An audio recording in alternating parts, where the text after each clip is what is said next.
Welcome back to the second part of the Benko Anti-Benoni Gambit line. After d4, knight f6, c4, c5.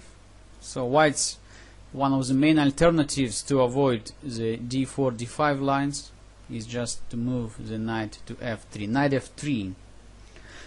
So last time we were going over the typical games where white were trying to play quite aggressively, saving the pawn, trying to support his center pawn instead of continuing developing his forces and making his kingside castling.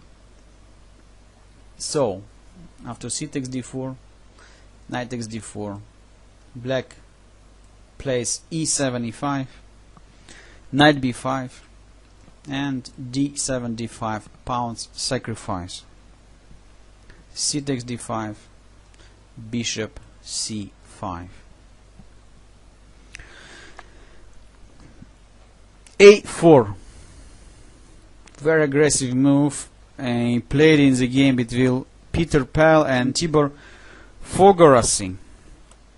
However, when white is trying to stop black in the future from move b5, at the same time is trying to offer once again the pawn on d5. Already we know the knight takes d5 will be met by queen takes d5 and white is winning a piece. a4 move has additional purpose, just trying to stop the threat queen b6, simultaneously attacking the knight on b5 and the pawn on f2. So after queen b6 the knight is protected by the pawn. However, because white again plays with the pawns in the opening, black achieves quite easily very good game. Short castling.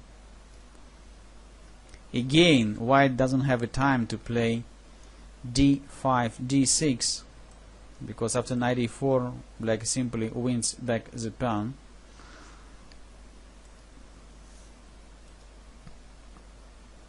Knight c3, a6, absolutely clear that after knight a3 white is not getting exactly what they were playing for. Black simply plays b7, b5.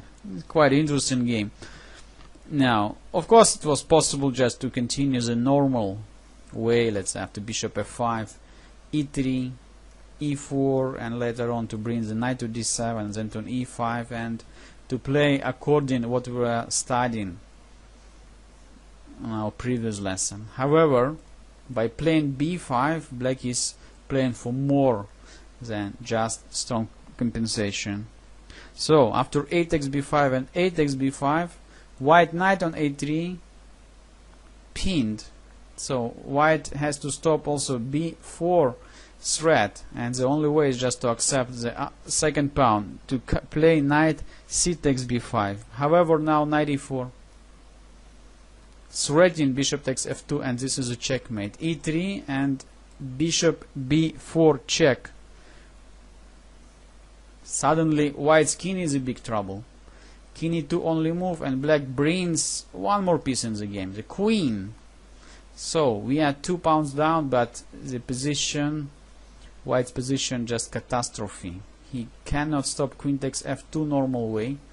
After g3 black is winning immediately. Black can even move here for knight take g3,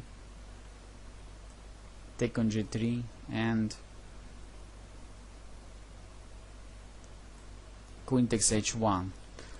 After f take g3 and bishop g4, there is no way to survive as well.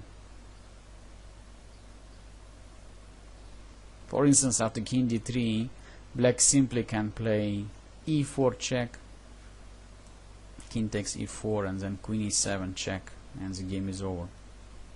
So after queen h4, white played f3, but of course this way cannot be save the game.